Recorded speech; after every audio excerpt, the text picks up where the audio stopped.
जय श्री राम, जय श्री राम। देखिए लेजर लाइट के द्वारा प्रभु श्री रामचंद्र जी की जो कथा है रामचरितमानस का, उसको दर्शाया गया है, दिखाया जा रहा है। आप भी देखिए कितना सुंदर लेजर लाइट के द्वारा।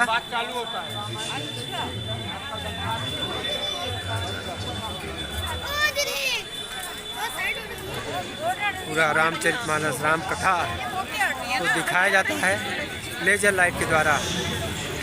देखिए कितना सुंदर पानी की फव्वारों के बीच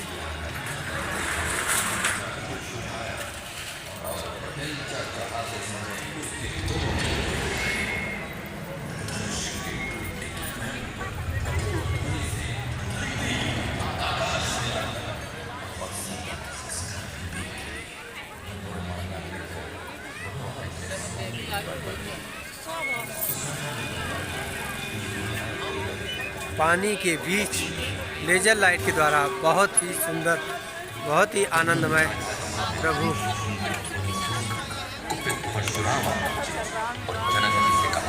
जिसने शिव जी का धनुष तोड़ा है वह मेरा सहस्त्र बाहु के समान शत्रु है।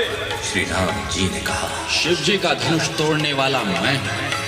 राम, तुम्हारा इतना साहस, अपने आप को इतना बलशाली समझते हो, तो यह स्वयं भगवान विष्णु का धनुष है। अब इसकी प्रत्यंचा चढ़ाओ। श्री राम ने अत्यंत ही सरलता से प्रत्यंचा चढ़ाई। परशुराम तुरंत समझ गए कि यह कोई और नहीं, भगवान विष्णु का अवतार सीताराम का विवाह बड़ी धूमधाम से संपन्न हुआ। देवताओं ने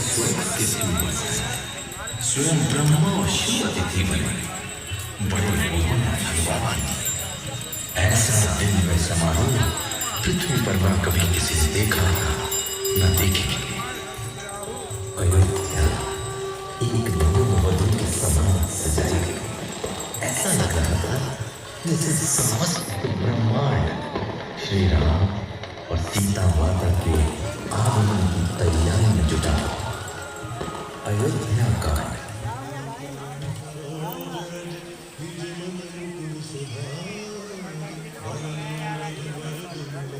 पूरा पानी के फुहारों के बीच लेजर लाइट से इतना सुंदर। राजा दशरथ ने निर्णय लिया राम को अयोध्या नरेश बनाना था।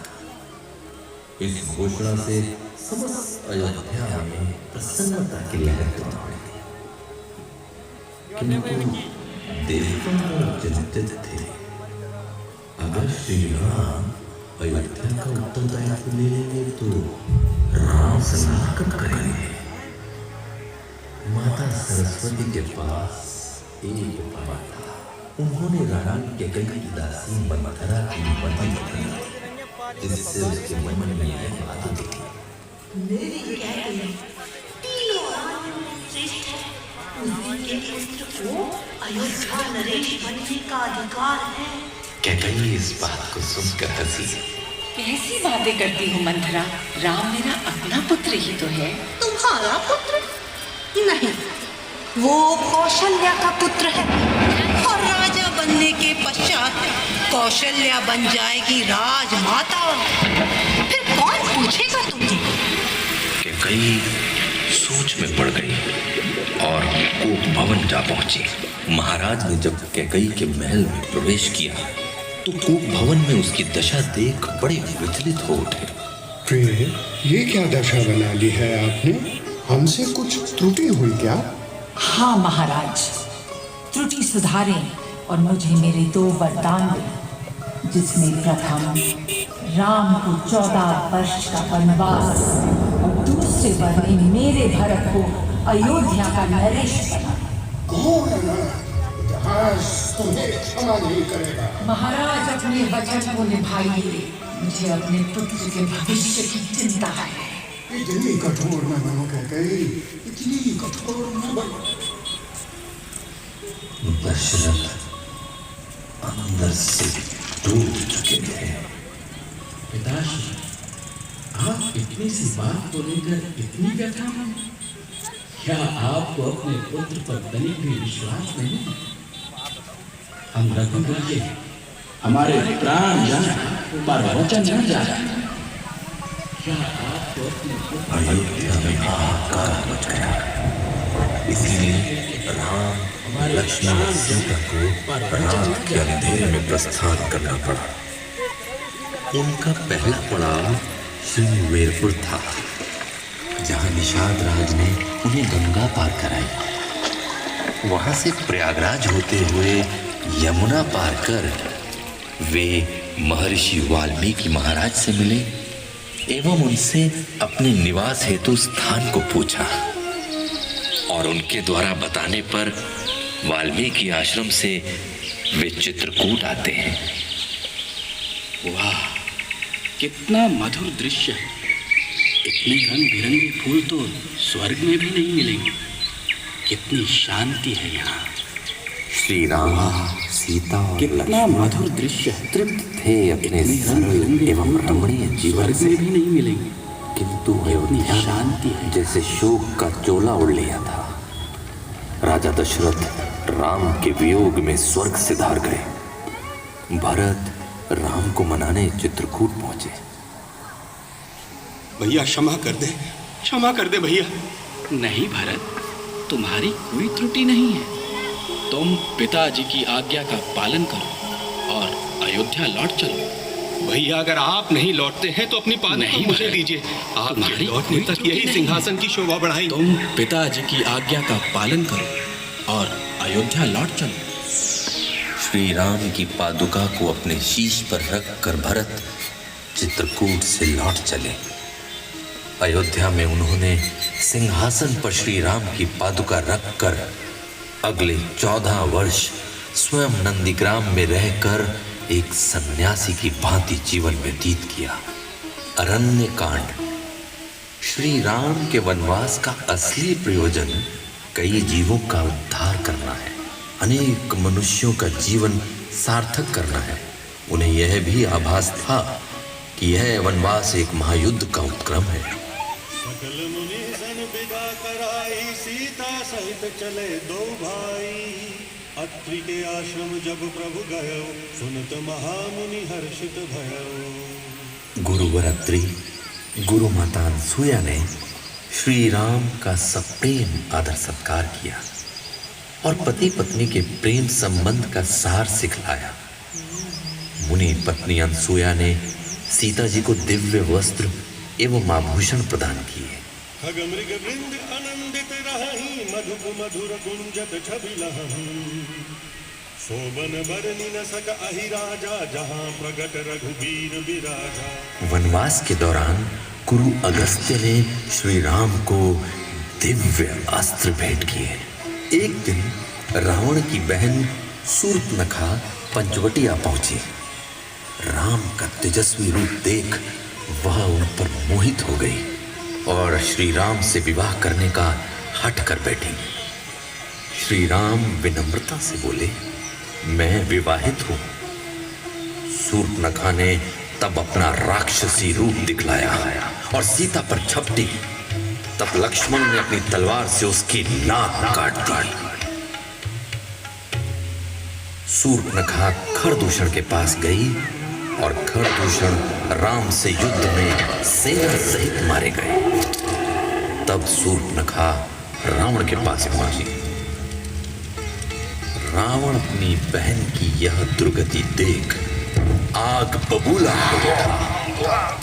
रावण मारीच के पास आया और कहा, पंचवटी में चलकर सोने का मृग बन जा तू मारीच। सीता का तू मन हर, मैं सीता को हरूंगा।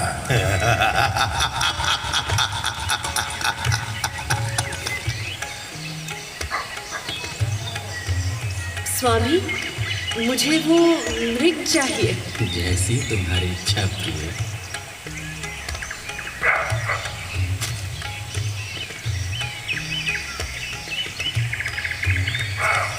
जैसी तुम्हारी इच्छा प्रिय। जैसे ही श्री राम का बाण मारीच को लगा, तब मारीच आर्तनाद स्वर में बोला और मृत हो गया।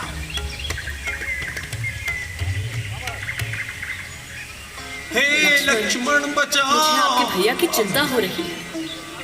आप तुरंत उनके पास जाएं। लक्ष्मण ने एक रेखा खींची और कहा,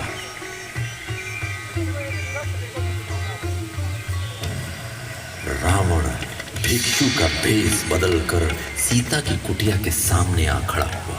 इसके पार ना जाना भाभी। भिक्षाम देहि। सीता के रूप को देखकर रावण ने कुछ वचन कहे, जिसे सुन सीता जी ने कहा, दुष्ट, राम आ रहे हैं। क्रोधवंत तब रावण लीन सिरथ बैठा, चला गगन पथ आतुर भैरथ हाकिन जाए। यह सुनकर रावण अत्यंत क्रोधित हुआ और क्रोध में भरकर रावण ने सीता जी को विमान पर बिठा लिया और शीघ्र आकाश मार्ग से चला। डर के मारे उससे गगन रथ हाँका नहीं जाता था। राज सुनियारत बानी, रघुकुल तिलक नारी पहचानी, अधम निशाचर लीने जाई, जिमि मलेच्छ बस कपिला गाई। गीधराज जटायु ने सीता जी की दुख भरी वाणी सुनकर पहचान लिया कि ये रघुकुल तिलक श्री रामचंद्र जी की पत्नी है। नीच राक्षसी को लिए जा रहा है जैसे कपिला गाय मलेच्छ के पाले पड़ गई हो। एक घमासान युद्ध के पश्चात रावण ने जटायु के पंख काट दिए। वह घायल हो धरती पर आ गिरा और रावण सीता को लंका ले गया। जटायु तड़पता हुआ चिल्लाया, हे राम!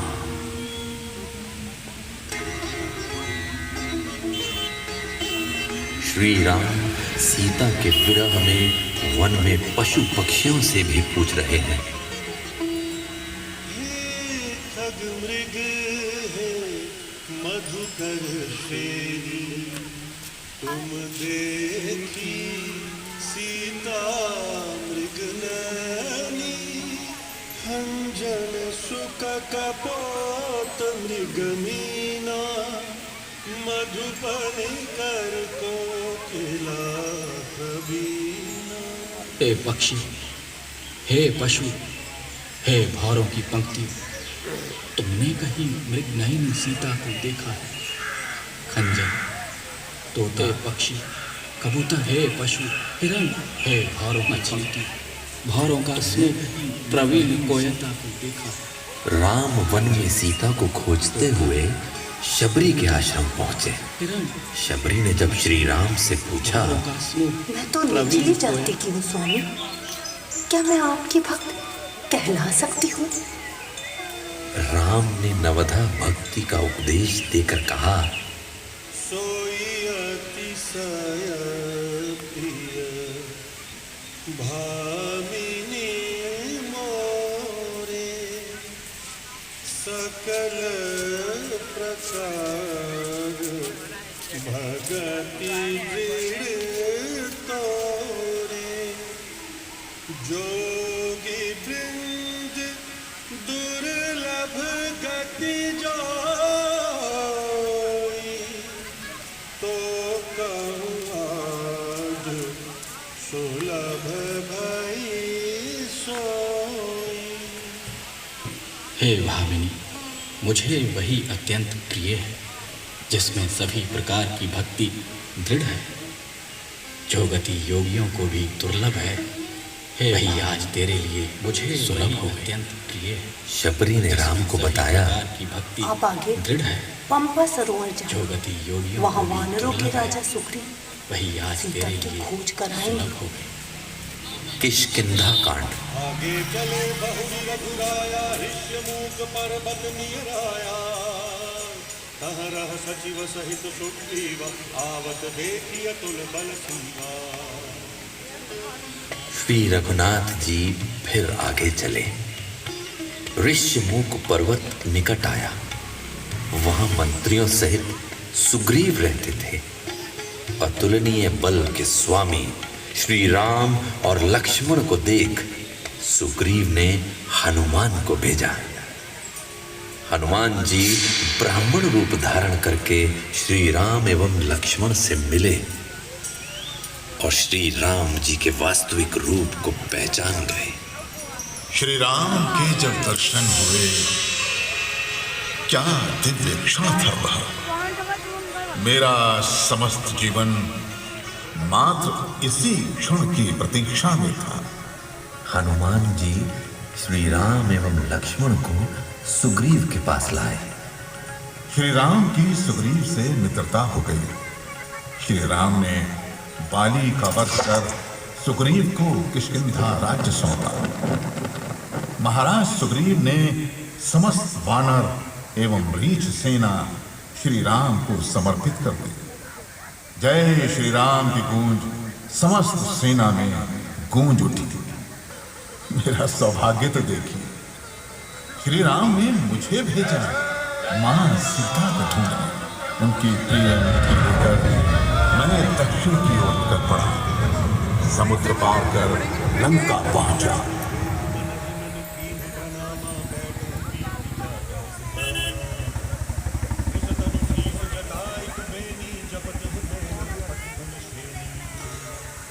तभी रावण ने वाटिका में प्रवेश किया। माता ने उसकी ओर देखा तक नहीं। रावण अपमान का घूंट पीकर रह गया। कितने दिन तुम हमारी उपेक्षा करोगी? नहीं आने वाले तुम्हारे राम इधर कभी। एक माह में तुम मेरा कहा ना मानोगी तो तुम्हारा इसी तलवार से वध कर दिया जाएगा। माता सीता दुखी होकर बैठी थी।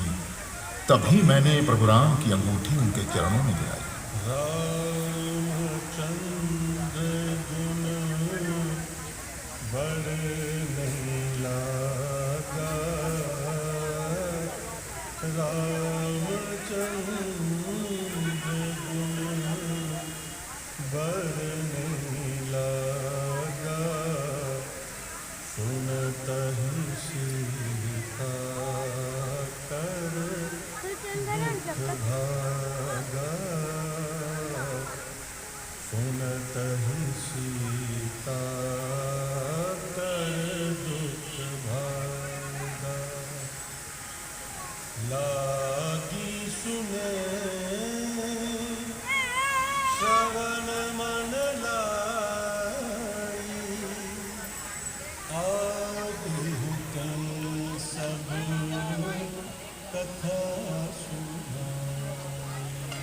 वे श्री रामचंद्र जी के गुणों का वर्णन करने लगे, जिनके सुनते ही सीता जी का दुख भाग गया।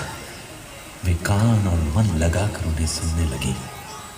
हनुमान जी ने आदि से लेकर अब तक की सारी कथा कह सुनाई। मेघनाद हनुमान को रावण के दरबार में ले गया। रावण ने कहा, दुष्ट वानर, कौन है तुम? हनुमान जी ने श्री राम के गुणों का वर्णन कर सीता जी को वापस करने हेतु रावण को सुझाव दिया। तू ऐसे नहीं मानेगा। आग लगा दो इस दुष्ट की पूंछ को। रावण ने मेरी पूंछ में आग लगवा दी।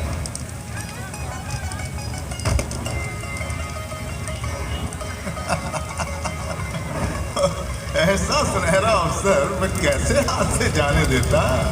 और देखते ही देखते मैंने समस्त लंका स्वाहा कर दी। और मैं माता सीता से चूड़ामणि लेकर प्रभु राम के पास वापस आ गया। चलत मोहि चूड़ामणि दीनी, रघुपति हृदय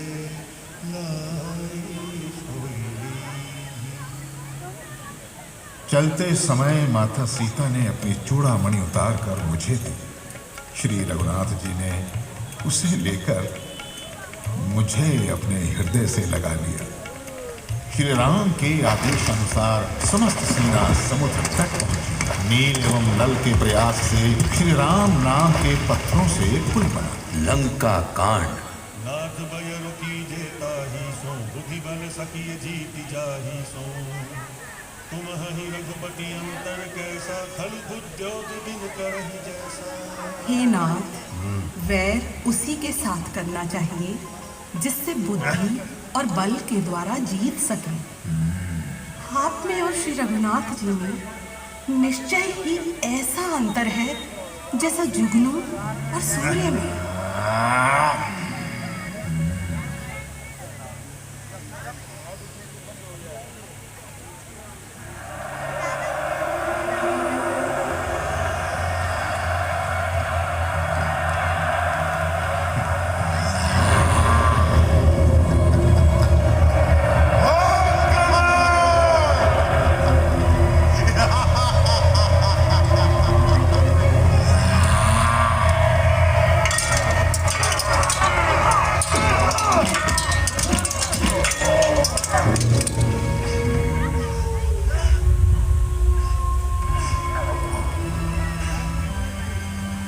रावण पुत्र मेघनाद के बाण से लक्ष्मण मूर्छित हो गए। तब सुषेण वैद्य के कहने पर संजीवनी लाने के लिए हनुमान जी हिमालय पर्वत की ओर निकल पड़े।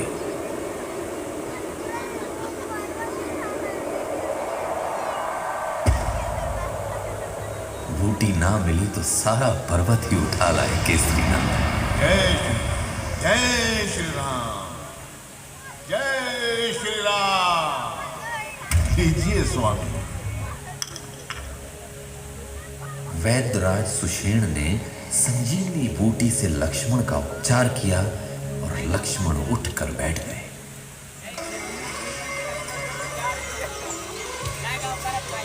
अब इस युद्ध को अंत करने का समय आ गया है।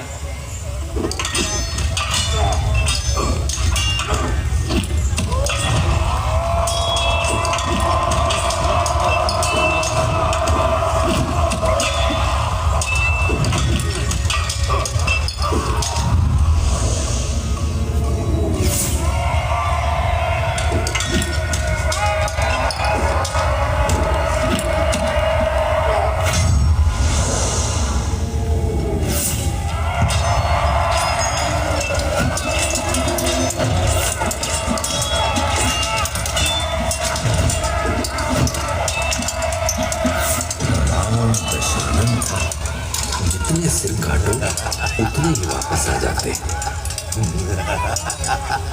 श्री राम ने लक्ष्य साधा और दशानन की नाभि में वार किया और अंत हो गया लंका नरेश रावण का।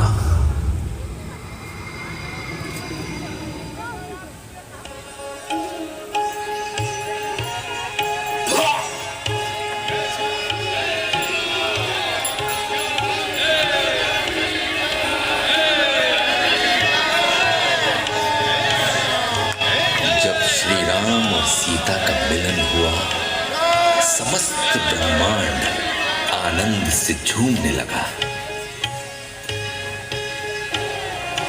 सीते, स्वामी,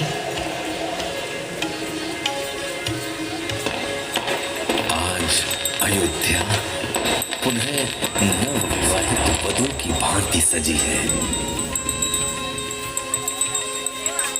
तीनों माताएं आज पुनः पूजा की थाली लिए देहरी पर प्रतीक्षा कर रही हैं। श्री राम आज से पुनः अयोध्या नरेश कहलाएंगे। अयोध्या में राम राज्य की स्थापना हुई। विश्व को मर्यादा पुरुषोत्तम के रूप में श्री राम के दर्शन हुए। बोलो सियावर रामचंद्र की जय।